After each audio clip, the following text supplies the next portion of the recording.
Hello, this is Mike from Dimensional Walking. And today I'm going to do a video on, we're going to call this one Atlantis, Plato, and the Alien Connection.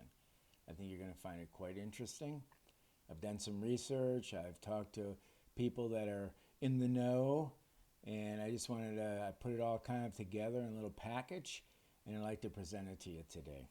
Okay, so the first step, of course, we're going to go back to Greece, and we're going to talk about what the philosopher Plato thought about the place called Atlantis. And many of you probably know that he was kind of the guy, I guess, that brought this Atlantis concept to the forefront. And he's written about it many times, and in each time he's talked about the different aspects of this place called Atlantis. Now, many people, of course, think it's a fictitious place, but there are many people that believe it's the real thing. A very advanced civilization. And we're going to go through some of the aspects of this civilization, and we're going to try to maybe do a little connection to possibly being an alien type civilization rather than a kind of a human type or present day human type civilization. So anyways, so he spoke that this was a technologically advanced civilization with flying machines, powerful weaponry, and control over the elements. And that sounds surprisingly, suspiciously alien. What do you think? I think it does. I always have. So there's various places around the world that people have tried to determine where this place called Atlantis at one time existed. And who knows, maybe it still does exist. So here's a couple of them. Number one was the Azores. This is, of course, as you may know, it's kind of mid-Atlantic, and it's a volcanic archipelago, okay?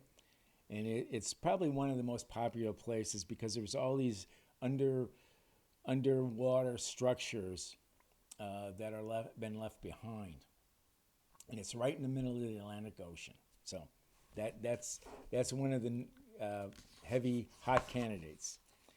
Then there's the Bimini Road, and this, of course, is off the coast of Florida, close to the island of Bimini, which is very close to Florida, actually. And one of the reasons that people think this is maybe part or Atlantis, maybe just part of it, is because of this man-made looking road, or some people call it a wall too. And that seemed to strike a bell with a lot of people. Said, well, maybe that was Atlantean. So, okay. Next one was, this one was off of the coast of Japan, and it's called Yomagami. I think it's Yomagani.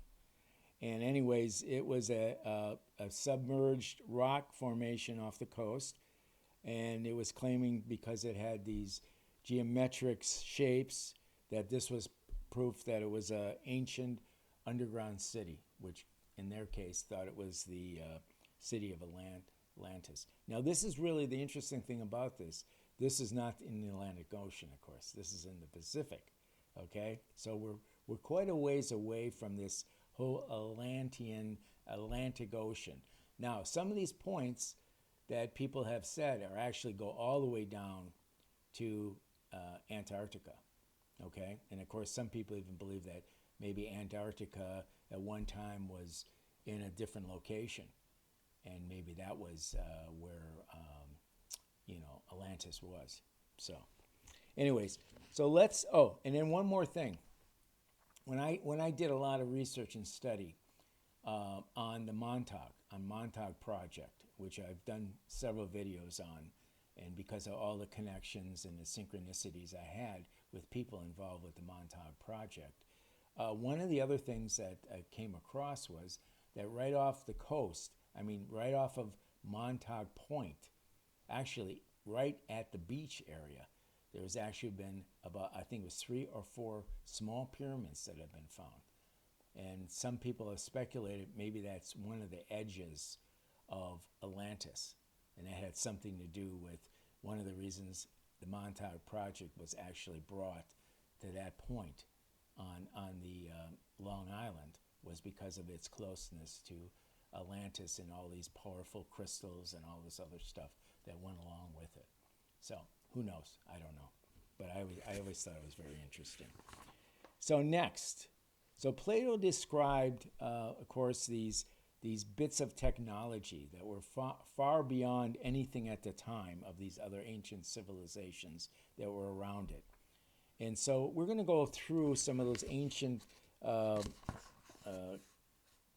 would say, these ancient alien type technologies. And yeah, I think you're going to agree that they're pretty alien in many ways. One of them was, of course, was crystal propulsion. So anyways, crystals, apparently there was a lot of crystals. The story goes there was a lot of crystals in Atlantis, okay? And they channeled this very powerful energy and possibly even generated energy to fly these, what they call these flying machines, what Plato called the flying machines.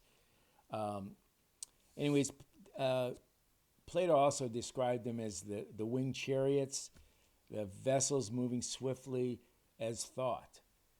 Now, what he's saying is basically he realized that when people think, it moves very quickly, okay, through their mind, maybe through the universe. And he said these vehicles actually moved at that speed. So anyways, he's saying that they were fueled by these crystals. So some people believe that these crystals have an effect of amplifying or focusing the energy from the sun, maybe some vibration, even cosmic rays. And it would propel these craft with this kind of silent hum, okay? Silent hum. So anyways, even though, our present time civilizations have not basically discovered this crystal propulsion, there is these things called these piezoelectric materials that convert pressure into electricity, often as a glimpse into this new natural energy through crystals, okay? So, number 2 was sonic weapons, okay? Sonic weapons. So Plato talked about these chilling weapons. He called them, of course, ray weapons. I guess something like the ray gun, and that could disintegrate objects. They sparked speculation about the advanced sonic technology, and basically to use these sound waves basically to a devastating effect. Now, another thing I want to say at this point, these same sonic waves, possibly, it's been said, possibly were used to build the pyramids. Okay? Now that's a whole nother subject, but it is really this sonic. Now these were, again, I'm talking about weapons, but you could use sound to move and lift very heavy rocks or whatever you want to lift.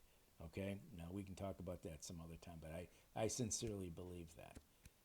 I had seen somebody use almost some kind of a vibration, a sonic thing. It was a musical instrument, actually, that was able to levitate a fairly heavy rock. And it wasn't BS. It really happened. I was completely amazed and astonished. So anyways, if you focus a sound and on a point or a specific frequency, is capable of shattering, or even manipulating biological tissues. So anyways, it's like ultrasound on steroids. And of course, it could be used as a weapon. So as we know, we are using that. A real world parallel is that we are using from medical imaging and even crowd control, these sonic weapons. And there's even, of course, direct energy weapons exploring the potential of manipulating sound waves for military purposes. And we're already doing some of that already. But of course, Plato felt that this was happening back with the Atlanteans. Holographs, holographic communication. Plato's talked about something called the pillar of light. It was used for communication by the Atlanteans, and it could also, of course, project these holographs and send messages over vast distances. The Atlanteans, of course, were quite famous of these lifelike holograms that they were able to produce, and apparently they can, they were used throughout the Atlantean kingdom because there's been other references that I've read about these holograms. And of course, in present day time, we can make holograms now. We can make them very large. We can put them in the sky. We can do all kinds of really, really cool things, but maybe we got that from the aliens. There's no doubt. There's a good chance that's where we got them from. Last but not least, weather manipulation. Okay, so Plato hints that the Atlanteans have the ability to control the elements. Okay, this meant storms, thunder, lightning, or lightning, and earthquakes. And of course, they had these devices that basically would influence atmospheric pressure, generated target lightning strikes, and even control seismic activity. So, as we know, as some of us know anyways, or believe, that there is such a thing as geoengineering of the weather. That's possibly happening right now. Of course, we have some very advanced weather forecasting abilities that, I'm sure that the Atlanteans also had. So the Atlanteans were taking this to if the Atlanteans had taken this to the next level, which I believe they did, they actually could basically shape the weather the way they wanted it and change things. Now, so it sounds like the Atlanteans could possibly do some pretty amazing stuff with the use of crystals and other technologies they had. And my guess is, and I will tell you, that I believe pretty strongly that the Atlanteans probably had some alien connection, okay? Now, we'll talk about one more thing. What happened to it? What happened to the Atlanteans? Did they just go back to some other place where they had come from? Did something really bad happen to them? Well, I think it's very possible something pretty bad happened to them, right? So let's talk about that for a minute. So Plato also spoke about this. What happened to it? What was the demise of Atlantis? And of course, he speculated on a few things. Probably one of the things he did was a massive asteroid strike that it could have triggered tsunamis, an earthquake, and basically swallowed up Atlantis. Very possible. I don't know if there's any present scientific evidence of that, but of course, asteroids have been striking the Earth and causing all kinds of havoc throughout the millions of years. So it's probably very possible. Maybe a cosmic event, maybe a comet, or maybe a gamma ray burst that caused widespread destruction and flooding. Very possible. And it may be some type of internal issue, perhaps a volcanic eruption or tectonic shifts led to the demise. Opened up, maybe the surface of the earth opened up and Atlantis was just sucked in under. Now, it seems like there is some evidence, like I told you previous, that there was some of these maybe remnants of Atlantis out in the ocean somewheres, and that's very possible too.